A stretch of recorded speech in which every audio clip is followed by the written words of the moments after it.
Hello, children. Welcome, welcome, welcome. Today is Storytime Sunday with Miss Darcel, right? So today we're going to read Jonah and the whale. Okay. I don't know if you could say it. Can you say it? Can you say it? Yes, yes, Jonah. There's the whale somewhere there. All right, so let's get into it, y'all. Okay, let's begin. Now, this is a Bible story, so I'm sure you've heard it in Sunday school or where's somewhere. All right, so let's begin. When the Assyrian Empire was at its peak, there was a prophet named Jonah. One day the Lord spoke to him. Go to the great city of Nineveh and tell the people that their city is going to be destroyed due to their wickedness. But Jonah knew that the Assyrians were a hard and cruel race. He was afraid that if he tried preaching to them, they would kill him. Oh my gosh. Thus, packing his belongings, Jonah set off for Tarshish in Spain, quite the opposite direction of Nineveh, and boarded a ship from the port of Joppa.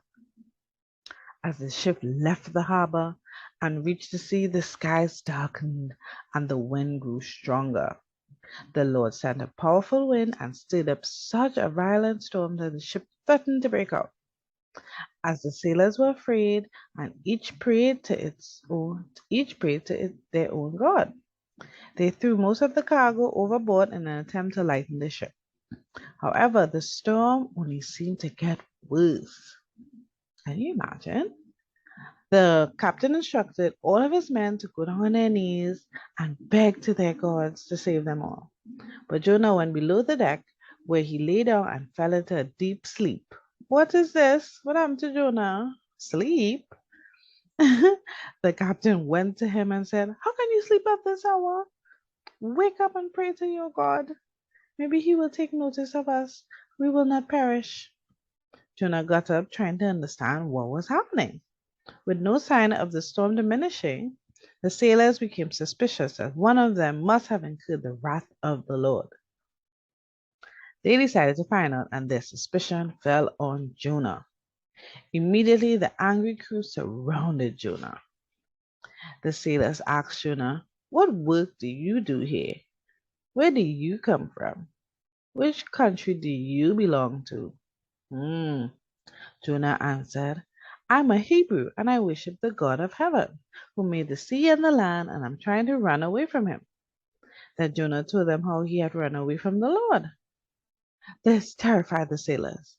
Meanwhile, the sea was getting choppier every minute. So the sailors asked Jonah, What we do what should we do to you? You make the sea calm down. Pick me up and throw me into the sea, Jonah replied, and it will become calm. I know that it's my fault. The sailors were desperate to save themselves, but they were not murderers. So they tried their best to row back to land, but with every stroke of the oar, the wind grew stronger and fiercer.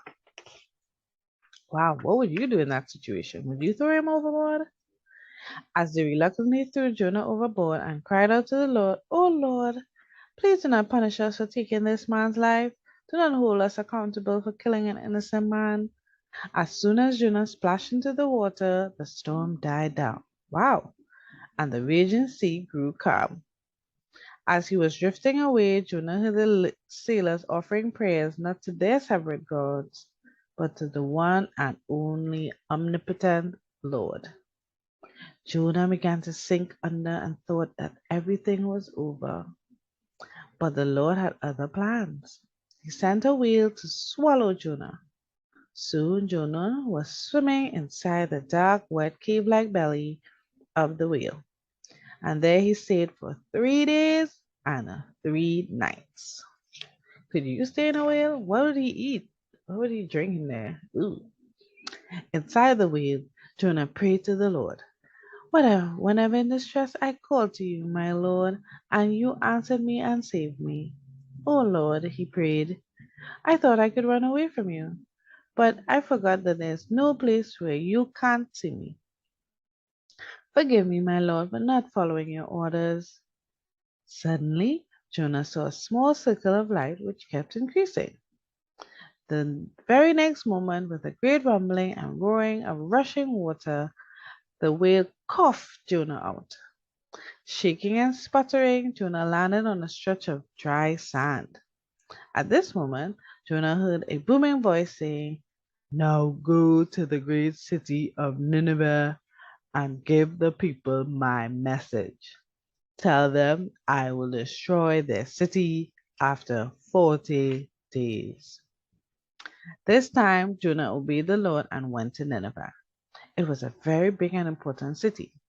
Jonah spent 3 days running across the city and crying out the Lord's message hoarsely. Surprisingly, everyone stopped to listen to him. The king heard the voice of Jonah and sent out a proclamation ordering everyone to begin praying and fasting at once. All of the Ninevites, from the greatest to the humblest, began to fast. Even the king discarded his royal robes and sat in the dust. When God saw the Ninevites praying and repenting for their evil ways, he was filled with compassion and did not destroy the city. When 40 days had passed and yet the city had not been destroyed, the Ninevites realized that God had forgiven them. They rejoiced, offering prayers and sacrifices to God. But Jonah was angry at God's forgiving a nation that he thought was undeserving. So he went off alone into the desert and sulked. That's why I tried to run away to Tarshish, he complained to God. What's the point of me warning them if you always go on forgiving people? No one will ever believe what I say.